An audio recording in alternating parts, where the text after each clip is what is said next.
Assalamualaikum warahmatullahi wabarakatuh. Semangat pagi Bapak Ibu sekalian. Perkenalkan, kami dari Balai Penyuluhan Pertanian Kecamatan Bayah. Dengan saya sendiri Toran Gunawan Tampu Bolon sebagai petugas penyuluh pertanian.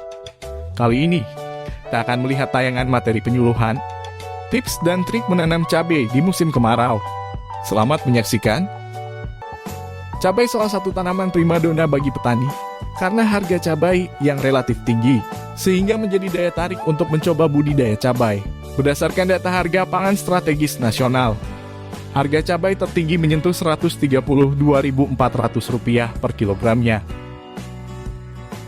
Tanaman cabai bisa menjadi alternatif yang lebih menguntungkan, karena memiliki harga jual yang bagus. Pembuatan bedengan. Terlebih dahulu, tanah dibajak dengan traktor dan cangkul hingga kedalaman 30 cm. Agar tanah menjadi gembur, bedengan dibuat setinggi minimal 50 cm. Tujuannya, supaya tanah tidak mudah mengeras saat musim kemarau dan tetap gembur, sehingga akar tanaman cabai tetap dapat menyerap air dan pupuk dari dalam tanah. Menggunakan mulsa. Mulsa dianjurkan menutupi semua bedengan sampai ke bawah. Tujuannya supaya mengurangi penguapan air, menjaga tanah tetap lembab sehingga tanaman tidak mengalami kekeringan. Jarak tanam. Jarak tanam ideal yaitu 50 x 50 cm atau 50 x 60 cm. Tujuannya supaya menjaga keseimbangan nutrisi bagi tanaman, menghindari persaingan unsur hara, sinar matahari, mempermudah dalam pemeliharaan, terutama dalam penyiangan. Varietas cabai.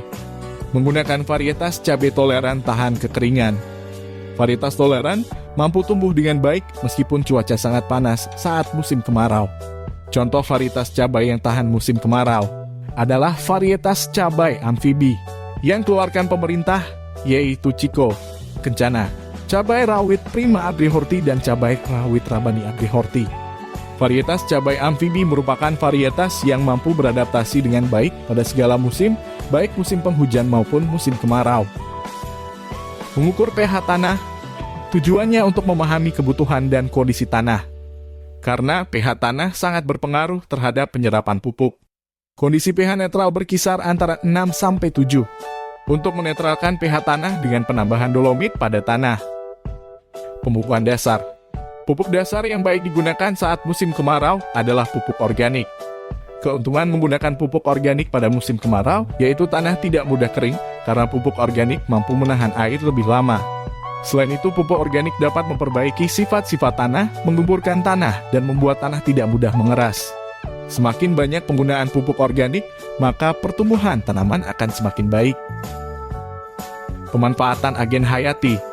Saat penanaman bibit cabai ke bedengan, pada lubang tanam diberikan agen hayati, contohnya jamur mikorrhiza. Ini berfungsi untuk merangsang pertumbuhan akar lebih banyak dan membantu akar dalam penyerapan air dan pupuk dari dalam tanah. Bisa dilihat pada gambar perbedaan yang menggunakan dan yang tidak menggunakan jamur mikorrhiza. Pencegahan hama keong. Dengan memberikan pestisida moluskisida pada lubang tanam untuk mencegah diserang hama keong. Biasanya banyak terdapat pada lahan yang berada di sekitaran persawahan. Waktu pemupukan. Pemupukan dianjurkan saat pagi hari sebelum pukul 9 pagi atau sore hari setelah pukul 3 sore. Tujuannya untuk mengurangi penguapan akibat panas matahari dan mempermudah tanaman menyerap nutrisi dari pupuk. Pemberian pupuk pada siang hari dapat membuat tanaman stres karena udara panas. Sumber air. Dianjurkan lahan penanaman cabai dekat dengan sumber air supaya kebutuhan tanaman akan air tercukupi. Kelebihan dan kelemahan budidaya cabai di musim kemarau.